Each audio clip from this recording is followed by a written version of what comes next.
사사기에는 이스라엘 정착한 이후에 이스라엘이 부족 연합체로 지파 연합체로 살아가고 있을 때 그들에게는 따로 그들 전체를 다스리는 왕이 없었지요. 하나님께서 그때그때마다 사사라는, 이게 가톨릭에서는 판관이라고 그렇게 말합니다. 재판관 이런 뜻이죠. 판관, 이런 사람들을 통해서 하나님께서는 위기를 만날 때 하나님께서 그 사람을 세우시고 그 사람 통해서 전쟁을 하게 하시고 또 승리를 주시기도 하고, 그들이 하나님을 떠날 때 또 고통 속에 어려워하고 하나님 앞에 부르짖을 때 하나님께서 그들에게 또 이 사사를 보내주셔서 하나님의 놀라운 은혜의 역사들을 맛보게 하시는, 이런 역사들이 계속 반복되고 있었던 바로 그런 시기입니다. 오늘 본문의 일들은 부족연합체가 출발해서 처음으로 소위 말해서 주어진 사사가 누구냐? 온니엘입니다. 온니엘인데, 이 온니엘이 기드온의 소위 말해서 동생 뭐 이렇게 관계된 사람이었고, 그 이후에 이제 에웃이라는 사람이 나타나고 삼갈이라는 사람이 등장하게 됩니다. 그러니까 아주 초창기죠. 초창기인데 그들이 이런 시대를 살아가면서 소위 말해서 여러 가지 많은 어려움들을 당하게 됩니다. 본문에 일어난 이 역사들이 사사기 이후에 똑같이 반복되어 일어난 것을 우리가 볼 수가 있는데, 그들에게 하나님은 이 가나안 땅을 싹 정리해가지고 그냥 막 무주공산에 이들을 심어 놓으신 게 아니라, 하나님께서 이들을 정복하라고 말씀하신 이들의 불순종으로 말미암아 그들을 다 정복하지 못하고 일부는 남아 있었던 겁니다. 하나님 능력이 없어서 그러나 그게 아니에요. 그들의 불순종으로 말미암았는데 거기에는 또 다른 하나님의 뜻이 있었어요. 그게 뭐였냐 하니까, 하나님께서 이들을 하나님의 능력으로 싹쓸이 해도 되는데 남겨두신 이유를 설명하는 구절이 3장 1절과 2절 말씀에 이렇게 설명을 해주고 있습니다. 사사기 3장 1절과 2절입니다. 같이 한번 볼까요? 1절부터 읽습니다. 시작. 전쟁을 알지 못한 이스라엘을 시험하려 하심이, 이스라엘 자손의 세대 중에 아직 전쟁을 알지 못하는 자들에게 그것을 가르쳐 알게 하려 하사 남겨두신 이방 민족들은, 그러니까 이들이 여호수아와 함께하던 세대, 모세와 함께하던 세대는 하나님의 능력을 보았습니다. 홍해가 갈라지는 것도, 요단강가 갈라지는 것도, 여리고가 무너지는 것도, 전쟁 가운데 하나님께서 어떻게 승리하게 하시는가도 다 봤던 세대입니다. 그런데 그 이후의 세대, 그 이후의 세대는 하나님을 잘 알지 못하고 전쟁도 모르던 그런 시대였습니다. 그러니까 하나님은 이들에게 말로 전해듣는 하나님이 아니라 그들의 삶 속에서 경험하고 체험할 수 있도록 하시기 위하여 하나님께서 이들을 다 진멸하지 않고 일부를 남겨두신 겁니다. 그 전쟁을 통해서 하나님을 경험하도록 하시는 거죠. 이거는 다른 말로 그를 시험하려고 하는 게 아니라 그들에게 하나님을 경외하는 것을 가르치기 위한 하나님의 방식이었습니다. 우리의 살아가는 일들 속에 소위 말해서 모든 일들을 하나님께서 다 해결해 주실 능력이 없냐? 그건 아닙니다. 다 해결해 주실 수 있지만은 우리의 불순종으로 말미암아 그것을 다 순종하지 못하여서 남겨진 일들이 있는 겁니다. 또 그 일들을 하나님께서 그냥 우리가 구하지 않아도 싹 다 해결해 주시면 좋은데 그렇지 않고 남겨두신 건 왜 그러냐? 우리가 하나님을 경외하는지를 보게 하시고 우리로 싸움을 통해서 하나님에게 순종하는 때에 어떤 일들이 일어날 수 있는가를 알게 하시고 보여주시기 위한 방편으로 남겨두셨다 하는 것을 우리에게 보여주고 계시는 거죠. 그때 두 사람이 등장합니다. 온니엘이 등장하고 난 뒤에 바로 누가 등장하느냐 하니까, 온니엘은 갈렙의 아우 그나스의 아들이었다 이렇게 말합니다. 달리 말하면 소위 좀 그래도 뼈대 있는 집안에서 소위 믿음의 사람 이렇게 이어진 사람이었죠. 근데 그 다음에 등장하는 사람은 전혀 그렇지가 않습니다. 3장 15절에 보면 이렇게 말하거든요. 자, 15절 한번 같이 읽어봅니다. 시작. 이스라엘 자손이 여호와께 부르짖음에 여호와께서 그들을 위하여 한 구원자를 세우셨으니 그는 곧 베냐민 사람 게레의 아들 왼손잡이 에웃이라. 이스라엘 자손이 그를 통하여 모압 왕 에글론에게 공물을 바칠 때에. 여기에 왼손잡이 에웃이라고 이렇게 설명하는데, 왼손잡이라는 것은 우리가 지금 오른손 왼손 뭐 이런 정도의 표현이 아니고, 왼손잡이라는 것은 장애를 가졌다는 이런 말입니다. 그 말이고, 장애를 가졌다는 것은 하나님에게 쓰임 받지 못할 사람이다. 그러니까 이스라엘 종교 사회에서는 이런 장애를 가진 사람은 소위 말해서 하나님께 쓰임 받을 수 없는 어려운 처지에 있는 사람이라는 그런 말이거든요. 그런데 하나님께서는 그런 사람을 구원자로 세우셨다, 이렇게 말하고 있어요. 그리고 그를 통해서 이스라엘을 구원하시게 된다 하는 말씀을 하고 있거든요. 또 뿐만 아니죠. 그 다음에 또 바로 등장하는 사람이 누구냐 하니까 31절, 우리가 읽었던 말씀인데 다시 한번 볼까요? 31절에 같이 한번 봅니다. 시작. 에훗 후에는 아나스의 아들 삼갈이 있어 소모는 막대기로 블레셋 사람 600명을 죽었고 그도 이스라엘을 구원하였더라. 그게 나오는 아나스의 아들 삼갈이 있어 하는데, 이 아나스는 누구냐 하니까 사람 이름이 아니고 당시에 가나안 지역에서 우상의 이름입니다. 전쟁의 신이기도 하죠. 그 아낫 신이라고, 여신이라고, 그것을 섬기는 사람들, 그러니까 우상 숭배자들입니다. 우상 숭배자의 집안이에요. 근데 거기에서 삼갈이라고 하는 사람이 있었다는 거예요. 이 사람은 하나님의 백성, 소위 말해서 하나님 백성들도 있는데 굳이 이 사람을 사용하지 않으셔도 될 텐데 아나스의 아들 삼갈을 택하셨어요. 그리고 근데 이 사람이 무슨 대단한 실력자냐? 그것도 아닙니다. 그 뭐라고 말하고 있냐 하니까, 그죠? 그 사람은 소모는 막대기로 이렇게 말했습니다. 소모는 막대기. 소모는 막대기라는 것은 말 그대로 소를 치기 위한, 그러니까 이 사람의 신분이 농사꾼이든지 목축업자든지 둘 중에 하나라는 거죠. 그러니까 이 사람은 전쟁 영웅이나 혹은 지도급에 있는 훌륭한 사람이나 뭐 이런 사람과 전혀 관계없는, 집안도 우상 숭배자요, 이스라엘을 구원할 만한 자격을 갖춘 사람이 전혀 아니라는 이야기죠. 그리고 이 사람은 무슨 군인이라든지 고위 공직자라든지 이런 것도 아닙니다. 그저 한 농부, 목축업자에 불과한 거예요. 근데 하나님께서 그 사람을 통해서 블레셋 사람 600명을 죽였다, 이렇게 말하는데, 뭐 몇 명 죽였다 이게 중요한 게 아니라 그 다음에 있는 말이 중요한 거죠. 그게 뭐냐 하니까 블레셋 사람 600명을 죽였고 그도 이스라엘을 구원하였더라. 하나님 그 사람을 통해서 이스라엘을 구원하는 사사로 사용하셨다 하는 말이거든요.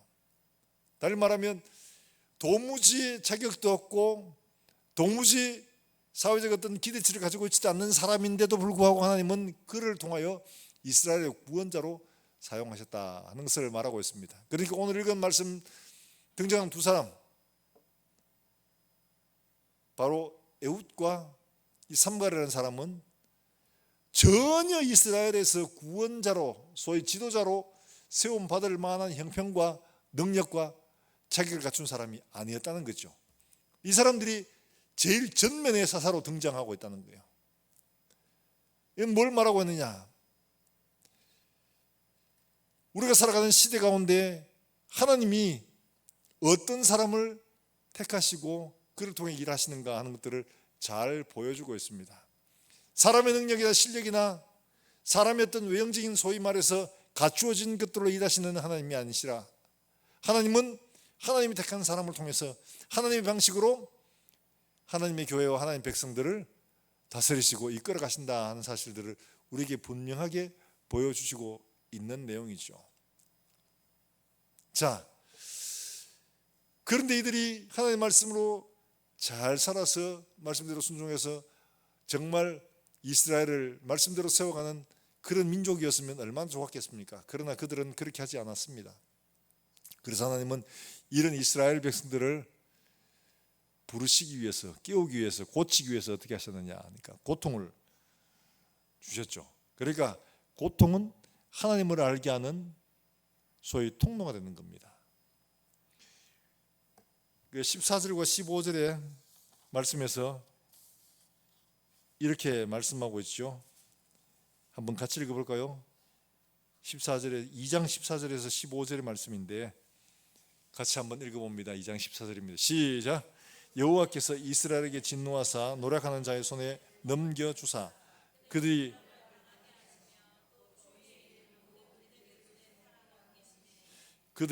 다시는 대적을 그들이 어디로 가든지 여호와의 손이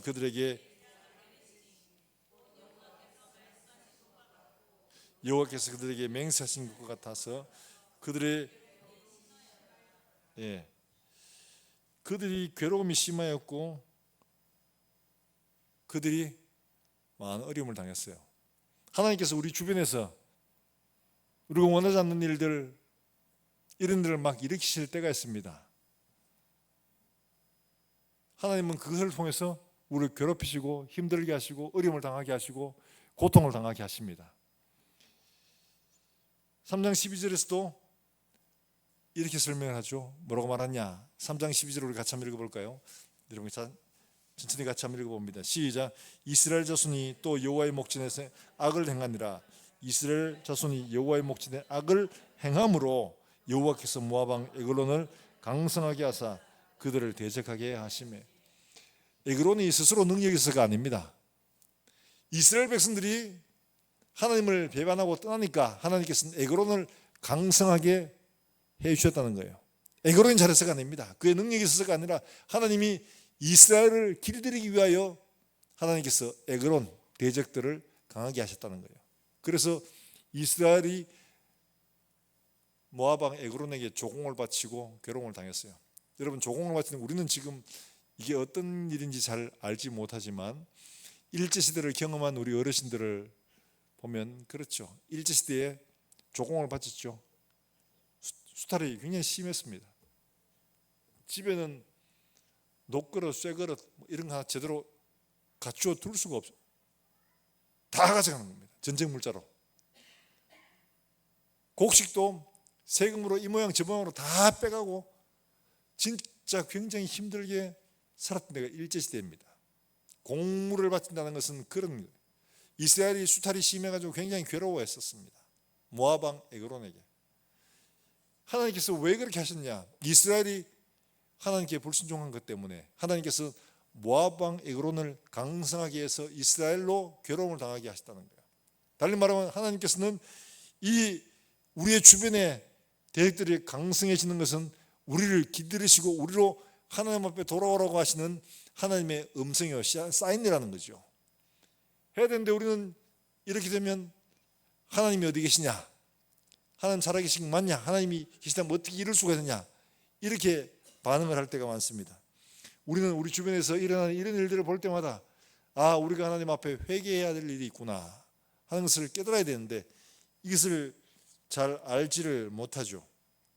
그리고는 지속적으로 하나님을 원망하는 그 길로 가게 됩니다.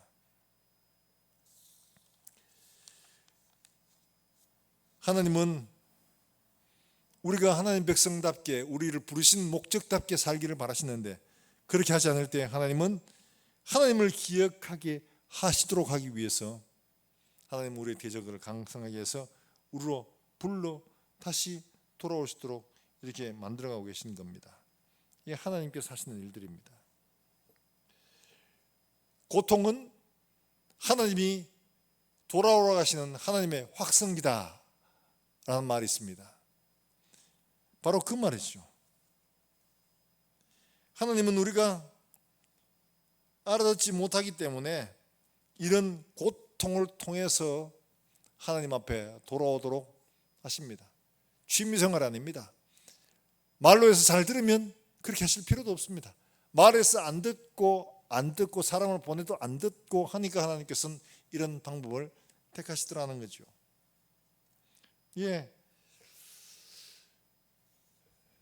우리가 잘 아는 미랄성교단에 나오는 한 어머니의 이야기인데 이 어머니도 한때는 신앙생활 잘 하다가 선교까지 하려고 결심하고 섬기다가 신앙을 떠나버렸습니다. 제 길로 가서 결혼하고 아이도 낳고 했는데 참 그 어머니 이야기뿐입니다. 그 어머니 시집가 애어났는데 셋이가 다 장애를 가진 아들이 태어난 거예요. 너무 마음이 아팠어요. 그래서 하나님 앞에 왜 이러시냐고, 왜 그러시냐고 그렇게 하나님 앞에 묻는 중에 하나님께서 깨닫게 하신 겁니다. 고통 속에 있는 영혼들 아무도 돌아보지 않는데 누가 이들을 품고 하나님 마음으로 돌보고 사랑할 수 있겠냐. 내가 보낸 이 영혼들을 품고 돌볼 수 있도록 하나님께서 너를 부르시는 거다. 깨달음을 주신 겁니다. 그래서 이분이 미랄슨 교회 후원자가 돼가지고 같이 사역을 하고 하셨는데 그런 고백을 해요.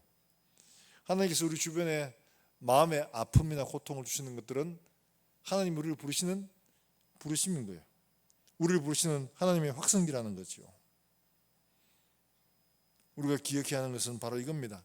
고통을 벗어나는 게 중요한 것이 아니라 하나님의 뜻을 찾는 것이 중요한 것이라는 거죠.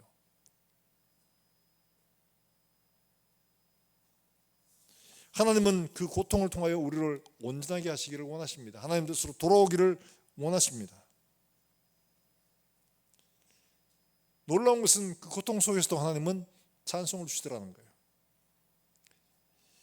욥이 고백을 하는데 이렇게 고백합니다.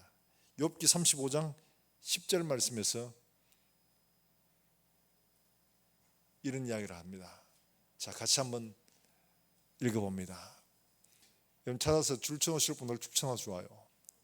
참 우리에게 교훈을 주시는 말씀이기 때문에 그렇습니다. 같이 한번 읽어봅니다. 시작. 나를 지으신 하나님은 어디 계시냐고 하며 밤에 노래를 주시는 자가 어디 계시냐고 말하는 자가 없구나. 이게 무슨 말이냐니까 너무너무 큰 고통 속에서 신음하며 살고 있는데 하나님은 이 캄캄한 밤 절망적인 상황 속에서도 이 밤에서도 노래를 주시는 분이시다 라고 말하는 사람이 없다는 거예요. 달리 말하면 바꿔 말하면 하나님은 이 캄캄한 밤 가운데서도 하나님께서 노래를 주시는 분이시더라는 거예요. 이걸 경험하고 고백하는 자가 없다. 이렇게 욥이 이야기합니다. 이 깊은 절망과 고통 속에도 하나님의 뜻이 있고 하나님은 우리에게 노래를 주시는 분이시다. 바로 이 말이죠. 사랑하는 여러분들, 우리가 당하는 고통, 고난들 속에 하나님은 그 속에서도 밤중에 노래가 하시는 줄 믿으시길 주의 이름으로 축복합니다.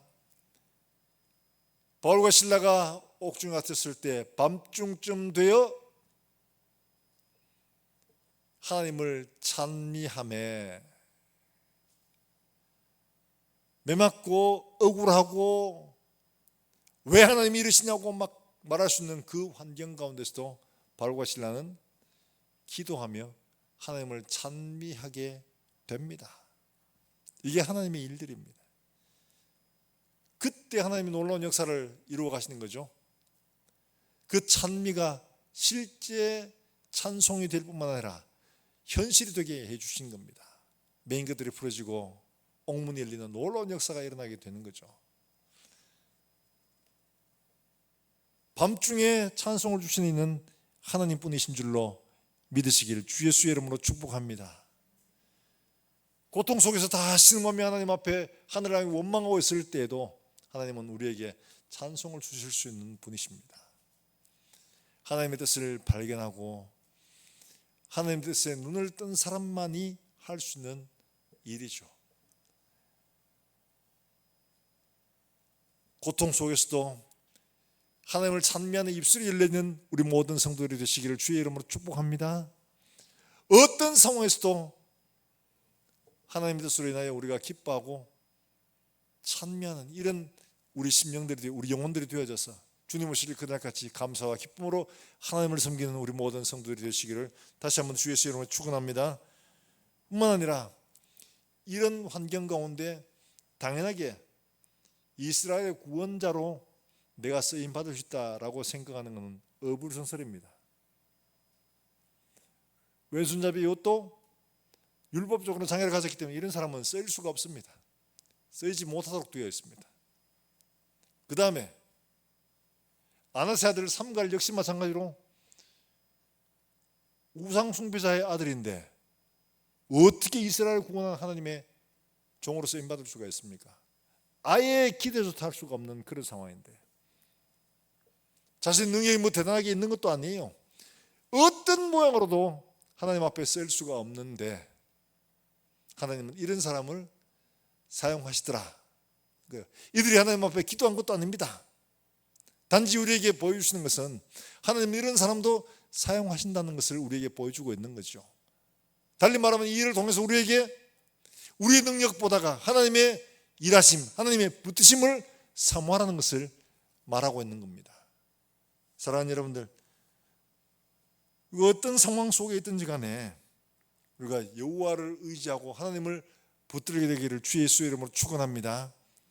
하나님의 손에 붙들리면 놀라운 역사가 일어나죠. 도저히 일어날 수 없었던 이런 일들이 두 사람 에훗과 삼갈을 통해서 일어나는 것을 우리에게 보여주고 계시는 거죠. 자, 역대하 한번 찾아볼까요? 하나님을 간절히 찾는 자, 하나님을 기대한 자에게 하나님은 그런 사람을 찾고 또 기다리고 계신다는 것을 말씀하고 있어요. 역대하 16장 8절 말씀,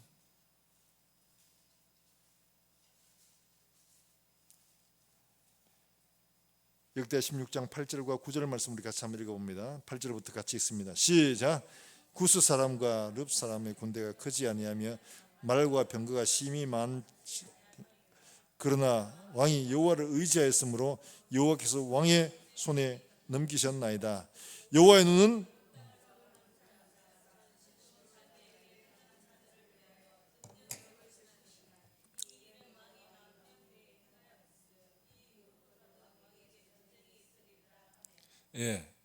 앞에 전반절까지 보면 하나님이 그에게 이 구스 사람, 룹 사람 군대를 넘겨주시는 그것은 여호와를 의지하였으므로, 또 진심으로 자기에게 향하는 자들 능력을 베푼다는 바로 이 말씀, 아사에게 한 말입니다. 아사 왕에게. 그가 사람의 힘과 자신의 능력을 의지하지 않고 오직 하나님을 바라고 하나님 능력을 구하였기 때문에 하나님께서 그를 도우실 것이다 하는 약속의 말씀이거든요. 여호와의 눈은 온 땅을 두루 감찰하사 전심으로 자기에게 향하는 자들을 위하여 능력을 행하시나니, 이 말씀 꼭 기억하시기 바랍니다. 여호와의 눈은 온 땅을 두루 감찰, 살펴보고 계신다. 계속 살피고 계시는 겁니다. 호세아 11장 7절 말씀에 우리 지난주에 했죠. 내 백성이 끝내 내게서 물러가니 비록 그들을 불러 위에 계신 이에게로 돌아오라 할지라도 이르는 자가 하나도 없도다. 하나님은 말씀하시고 그 말씀에 반응하는 자를 찾고 기다리고 계신다는 것을 말씀하고 있거든요. 하나님 말씀에 응답해서 우리의 상황이 전혀 그렇게 될 수 없을 것 같은 상황 속에서도 하나님의 말씀에 응답하시기를 주의 이름으로 축원합니다. 제가 여기 있나이다, 나를 보내소서 하는 이런 믿음, 하나님 앞에 전심으로 여호와를 찾는 자들을 위해 하나님은 능력을 베푸시기를 기뻐하고 계시는 분이십니다. 비록 이들이 지금 이런 상황 속에서 앞으로 나설 수 없는 환경임에도 불구하고 에훗 같은 사람, 삼갈 같은 사람, 소문 막대기 별거 아니거든요. 이런 걸 하나님께서 통해서 600명을 버릴 사람 쳐 죽였다. 소문은 막대기로 600명을 죽였다. 여러분, 이게 말이 됩니까? 이게 될 수가 없습니다. 회초리도 아니고 소문은 막대기 해봐야 크지도 않습니다. 이게 무슨 엄청난 무게가 되는 것도 아닙니다. 이런 것들을 통해 하나님은 놀라운 일들을 행하시더라는 거죠. 사랑하는 여러분들, 우리가 기억해야 할 것은 내가 가진 것, 이것 보지 말고 하나님의 약속의 말씀, 전심으로 여호와를 찾는 자들을 주신 그 약속의 말씀대로 의지하고 하나님께 나아갈 수 있는 우리 주일학교 학생들 되시길 주의 이름으로 축복합니다. 우리 모든 성도들 되시길 주의 이름으로 축복합니다. 다윗이 나갈 때 어떻게 했습니까? 골리앗을 만났을 때 그가 손에 들고 있었던 것은 물매하고 막대기였습니다. 그래서 골리앗이 말했습니다. 네가 나를 뭘로 여기느냐? 뭘로 여긴다고 말했어요? 네가 나를 개로 여기느냐?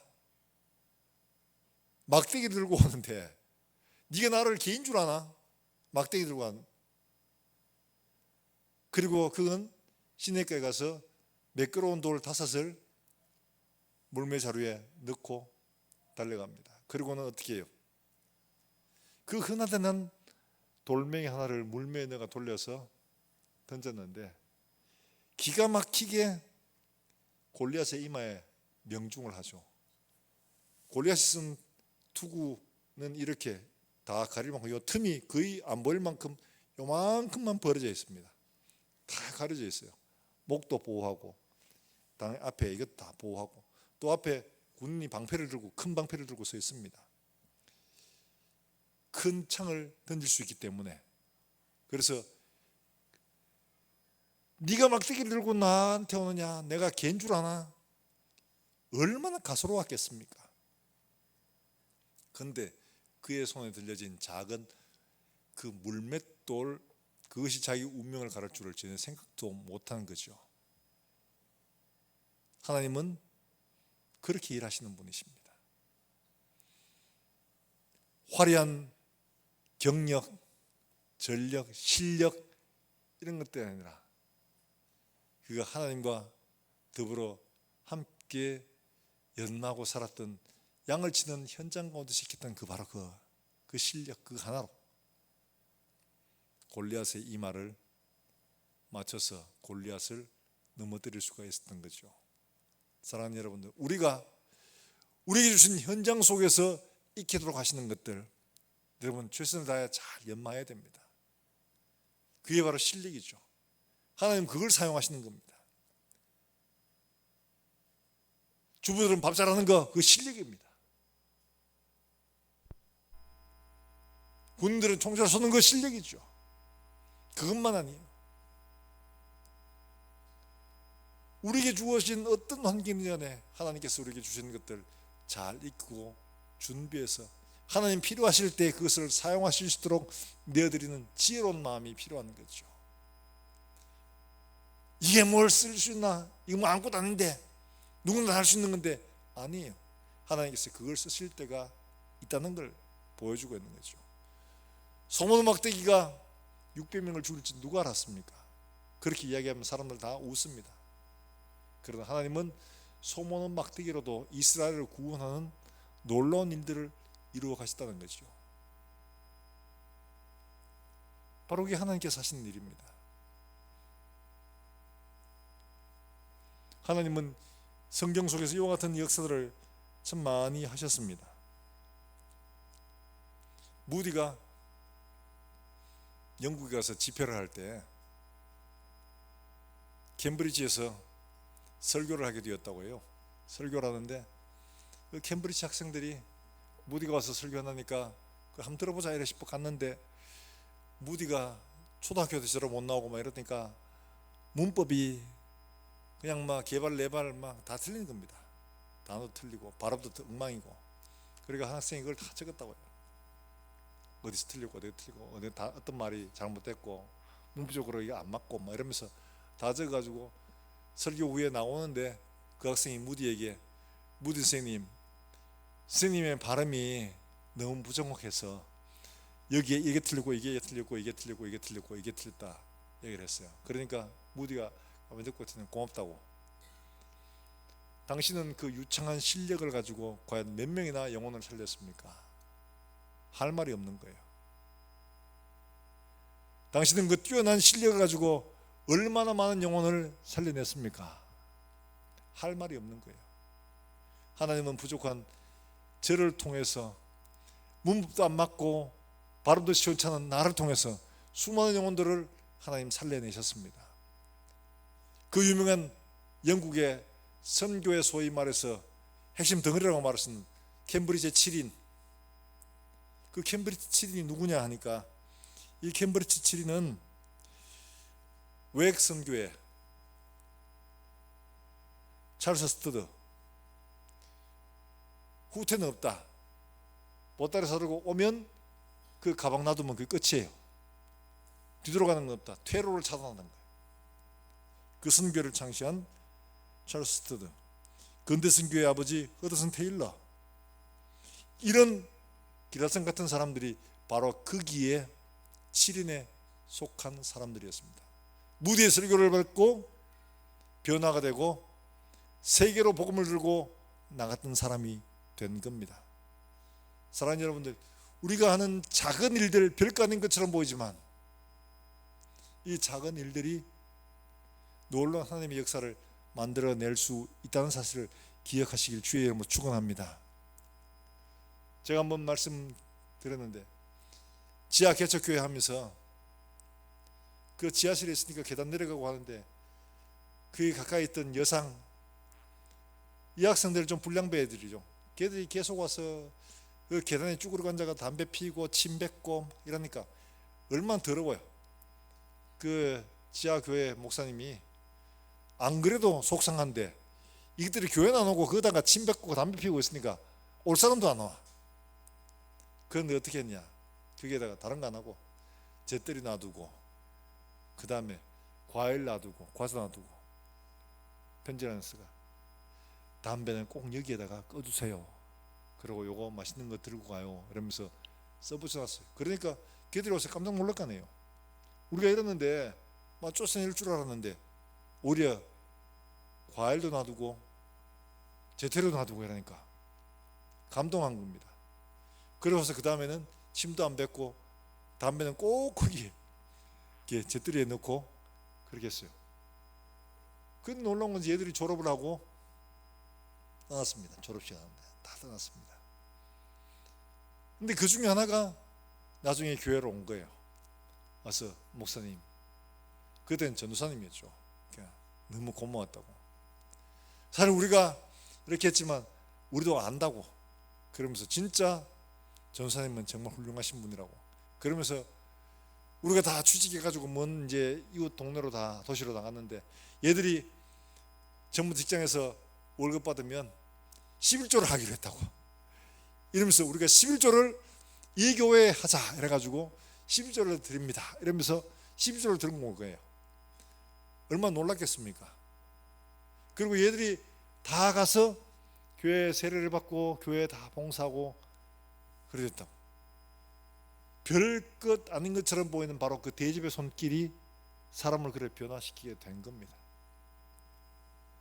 아무도 몰라요. 하나님은 하나님 방식대로 일을 하십니다. 단지 우리는 하나님께서 일하실 수 있도록 감동을 주실 때 순종하고 따르는 일들이 필요한 거죠. 큰 꿈을 꾸라는 게 아니에요. 작은 일에서도 하나님 앞에 쓸 수 있도록 기도하고 나를 드리는 일들이 필요한 거죠. 놀라운 일들이 그렇게 이루어지게 된 겁니다. 파가니니라면 유명한 바이올린 연주자죠. 이 엄청난 기교로 전 유럽을 들썩거리게 했던 사람이라고 그래요. 근데 이 사람이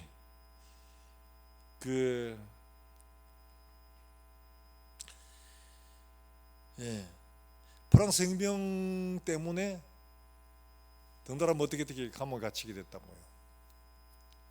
교도소에 갇히게 됐는데, 갇히게 됐을 때 그 사람이 바이올린 하나만 좀 부탁을 해가지고 바이올린을 받았는데, 그 바이올린이 관리를 제대로 안 해가지고 줄도 하나 외에 다 끊어지고 없고 막 곰팡이 슬고 막 그런 거예요. 그 부탁을 해가 줄을 좀 달라고 부탁을 했는데 줄도 안 주죠, 당연히. 그랬어요. 줄도 하나밖에 없는 바이올린이. 그런데 어느 날 간수가 소리가 나서 보니까 바이올린 소리가 나는 거예요. 그러니까 여러 가서 보니까 파가니니가 그때는 뭐 파가니니 누군지도 모르는 그런 시대. 파가니니가 그 한 줄을 가지고 연주를 하는데 기가 막힌 소리가 나오더라는 거예요.